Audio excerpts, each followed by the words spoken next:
Rex West, and we're going to have a quick look at marginal multiple importance sampling. Multiple importance sampling, first introduced by Veach and Gibbos, lets us combine multiple sampling distributions in a provably good way, but it requires that we can compute the PDF, P of x, of each sampling technique. Let's consider the situation where the samples from one of the distributions is generated by a sampling technique that first samples some other random variable according to some distribution, mu here, and then uses that random variable to parameterize another sampling distribution, for example, the mean of a truncated Gaussian. The PDF of such a technique would require marginalizing over the other random variable. In many practical problems, such marginalization integrals may have no analytical solution, making those sampling techniques unusable. Continuous multiple importance sampling, introduced by West and colleagues, addresses this problem, but only for a single marginal PDF. In this talk, we'll introduce marginal multiple importance sampling, which will allow us to easily approximate and combine such marginal PDFs and still achieve an unbiased MIS estimator.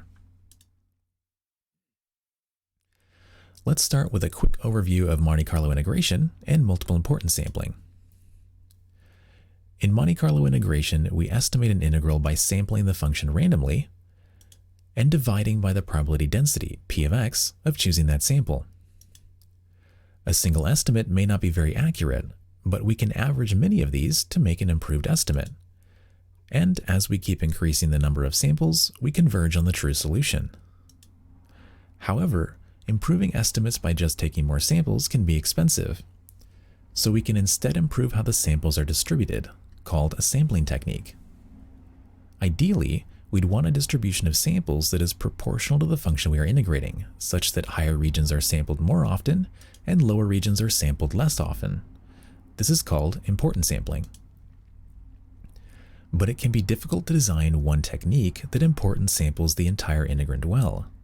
Instead, we can try to combine multiple sampling techniques. But then how do we combine them in a way that preserves the strengths of each sampling technique?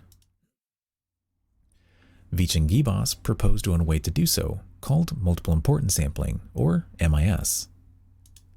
In MIS, we break down the integral into a series of weighted integrals that sum to the original integral. We can then estimate each weighted integral with a different sampling technique. Given this decomposition, Veach proposed a practical MIS estimator where we make one or more estimates of each weighted integral and sum them.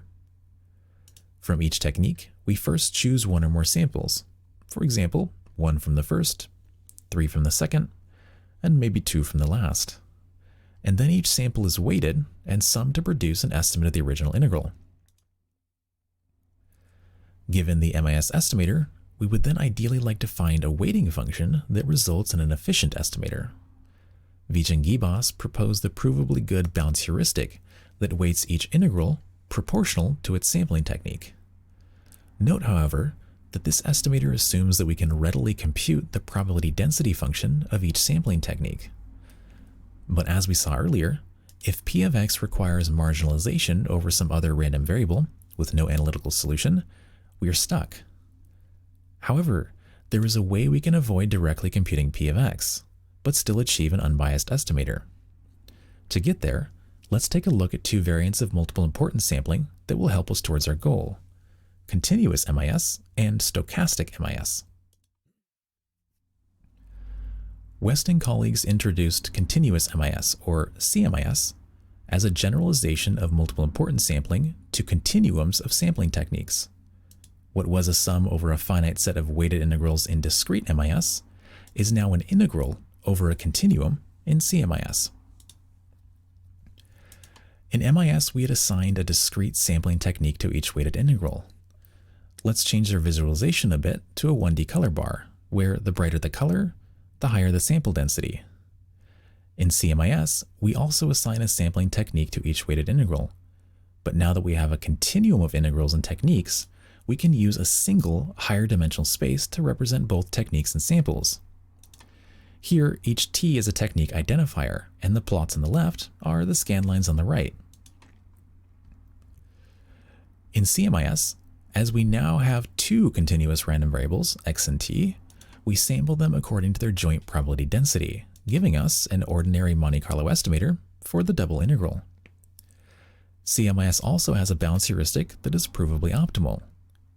Here, what was a sum over the techniques in the denominator in MIS becomes an integral over the space of sampling techniques in CMIS, which is exactly the marginal probability density of samples.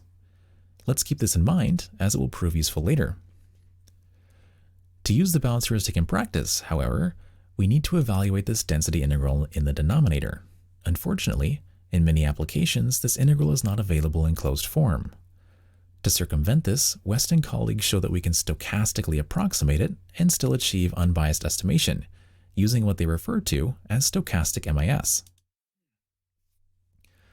So expanding the joint PDFs here, given the joint distribution for some technique sample pair, Tx, the CMIS bounds heuristic needs us to integrate vertically over the techniques. But this marginalization can be intractable in practice. West and colleagues suggest that instead of directly solving for the integral, we can sample several technique and sample pairs from the joint distribution and can use the techniques of each pair to make a Monte Carlo estimate of their weights. As each technique is drawn proportional to its marginal, the estimator in the denominator simplifies to just an average of the conditional sample densities, which is often readily available. If we use these approximated weights in a t-sample CMIS estimator and cancel a few terms, we have the Stochastic MIS estimator, which uses only the readily available conditional PDF. In other words, if P of x can be defined as marginalization over some auxiliary random variable t, we can leverage Stochastic MIS to make an unbiased estimator. This will play a key part in what we call marginal multiple importance sampling.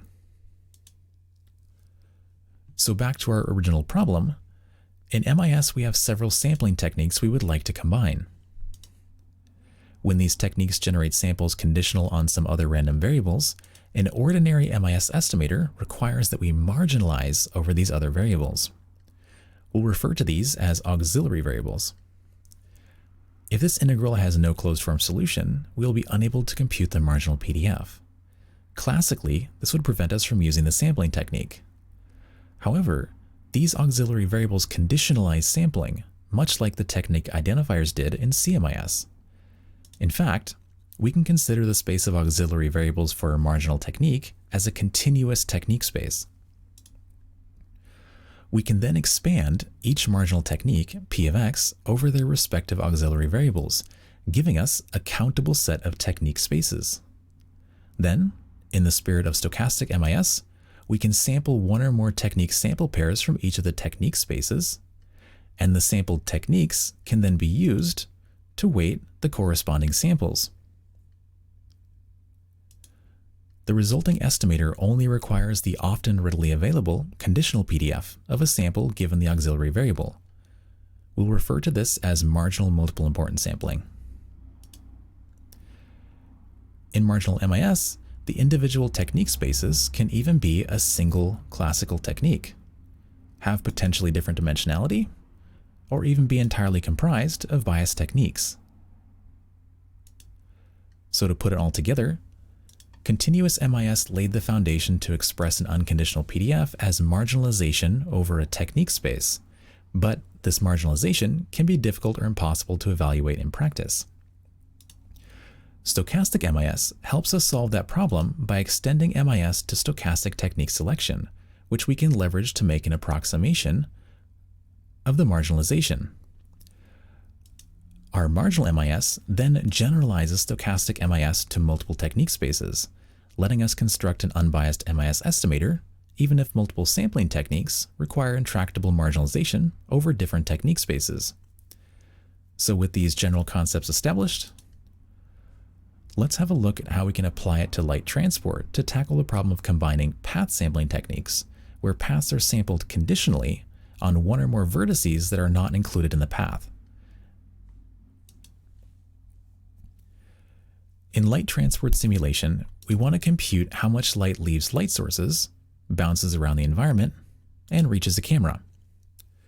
This is formulated as a light transport integral over paths, and we approximate it by sampling paths that light could have traveled. And then for each path sampled, compute how much light they carry. A single path generally doesn't provide a very good estimate, so we can sample multiple paths and take their average. However, to use this approximation, we need to be able to compute the probability density, P of x, of path samples. Taking a closer look, let's say we have a path sampled vertex by vertex starting from the camera. The probability density of a path is simply the joint probability density of its sample vertices. So for this example, it's the product of the conditional density of each vertex given the vertices preceding it. But what if we construct a path slightly differently, skipping over the second vertex? It's not in the sample, but vertices that come after it are sampled conditionally on it. When we compute the path's probability density, we now need to marginalize over all possible second vertices, which is almost always intractable in practice. As such, these types of path sampling techniques have never been used in practice. Note, though, that this is the exact type of situation that Marginal MIS is designed to handle, where samples are drawn conditionally on some other auxiliary random variables that we need to marginalize over, in this case, vertices. In the context of path sampling, we'll refer to vertices to the left of the conditional bar as sample vertices, and vertices to the right of the conditional bar as auxiliary vertices. And if we can express one or more sampling techniques in terms of sample vertices and auxiliary vertices, we can apply Marginal MIS to combine them into a tractable estimator, and we'll refer to this as marginal path sampling. Let's now look at how we can use marginal path sampling to derive two practical estimators, one for path filtering and one for photon filtering. Path filtering, first introduced by Keller and colleagues, amortizes the cost of path sampling by reusing portions of already sampled paths. We construct paths by connecting the first half of one path, called its prefix, to the second half of another path, called its suffix. For a given prefix, we use a local range query to determine which suffixes to connect to. West and colleagues show this can be formulated as a continuous MIS problem, where each prefix parameterizes a sampling technique, and the set of all prefixes that satisfy a range query forms a continuous technique space. But their method is limited to filtering at a single vertex along a path. Deng and colleagues extend path filtering to multiple vertices along a path by iteratively filtering and propagating. A set of paths is first sampled, and then nearby vertices are clustered. The incoming radiance estimate of each vertex is then weighted and combined to produce an updated outgoing radiance estimate. The updated outgoing estimate is then propagated as a new incoming radiance estimate to their respective connected clusters, and this process is repeated over several iterations and finally gathered at the camera. This process results in path filtering at multiple vertices along each path and shows significant improvement over prior work. However, it lacks a clear connection to the underlying path sampling problem. To clarify that connection, we propose to employ marginal path sampling to derive a multi-vertex path filtering method. We can extend the idea of filtering from one vertex of a path to every vertex of a path. Rather than an entire suffix, each prefix conditions the sampling of a single vertex. This then gives us a well-defined set of sample vertices and auxiliary vertices comprised of the path prefixes that satisfied each range query. Given this decomposition, we can apply our marginal path sampling framework and implement it in practice. As an example, here we have a kitchen scene lit predominantly by challenging indirect light. We compare the same time effectiveness of path tracing, single vertex path filtering, Deng and colleagues' iterative path filtering, and our multi-vertex path filtering. Zooming in. Path tracing on the left uses each path once, resulting in high variance for the given time budget. Single vertex path filtering in the second column reduces variance per sample, but introduces low-frequency correlation artifacts. Both Deng and colleagues' iterative path filtering and our multi-vertex path filtering show a significant reduction in variance and less noticeable correlation artifacts. It turns out that the sample weights in our method have some term redundancy that can be exploited, and the resulting implementation and performance is similar to the iterative path filtering of Deng and colleagues. However, unlike previous work, our path-based formulation makes it easy to derive novel variations. For example, our second application of marginal path sampling, a path filtering method for photon density estimation. In photon density estimation, for a vertex on a sensor path, we construct full paths from light paths that reach a small piece of surface around the vertex. This can be interpreted as a stochastic acceptance of path samples. However, by only accepting light paths that reach the surface region, some paths may go unutilized. We can partially alleviate this by combining photon density estimation with a filtering preprocess. Instead of directly connecting to light paths, we can first filter them, increasing the effective amount of information each light path carries. This gives us a well-defined set of sample vertices and the auxiliary vertices that condition them. And we can then apply our marginal path sampling framework. Here we have a challenging scene that is almost entirely lit by caustics and indirect light from those caustics. We compare 4 different methods: bidirectional path tracing as a baseline, Deng and colleagues' iterative path filtering, photon density estimation, and our multi-vertex photon filtering method. Zooming in, we see that the strongly directional light and caustics pose a significant challenge for bidirectional path tracing, resulting in high variance. Iterative path filtering, as it is based on unidirectional path tracing, is a poor importance sampler for the scene, and filtering provides little benefit. In contrast, photon density estimation produces a significantly lower error estimate for the same rendering time. Our photon filtering is able to carry more information per light path, resulting in even lower error and, in particular, reduced color variation. To wrap up, we'll briefly recap the main contributions of this paper and discuss some potential future work. So we introduced Marginal MIS, which opens up multiple importance sampling to sampling techniques with otherwise intractable marginal PDFs. We then introduced a marginal path sampling framework based on Marginal MIS that opens the door to previously intractable path sampling techniques. Using that framework, we introduced a path-based formulation for path filtering at multiple vertices along a path, and a photon filtering method that improves the contribution of each light path via a filtering preprocess.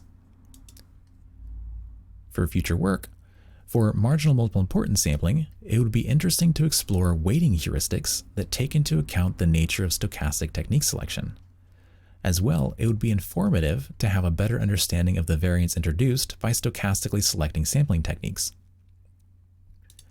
For marginal path sampling, both path filtering and photon filtering inherit the importance sampling of their underlying path sampling method. This can result in poor performance for scenes not suited to the underlying method. A performant bidirectional filtering method has good potential to provide needed robustness. And that's it. Thank you for watching.